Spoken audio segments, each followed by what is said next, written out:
Hi, this is Julio Marquez. I'm the operations coordinator in our facility in Onanon, Hermosillo, and I have almost 2 years working with Onanon. Our teams in Milpitas and Hermosillo often meet to deliver, execute, and bring the best products to our customers. Hi, my name is Abraham Aldaco. I'm the quality coordinator. I've been working in quality for over 15 years.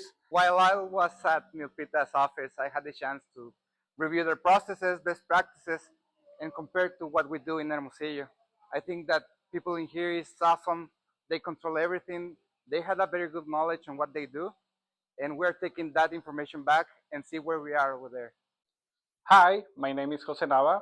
Right now, I'm working as a manufacturing engineer for the Onanon facility in Hermosillo. I've been working for engineer for over 10 years. Hey everybody, it's Keon, Director of Engineering at Onanon. Jose came up from Hermosillo, Mexico, our second plant down in Mexico. And right now what we're doing is we're doing a dual qualification for a new project where we could qualify it both in the San Francisco area as well as Hermosillo, Mexico.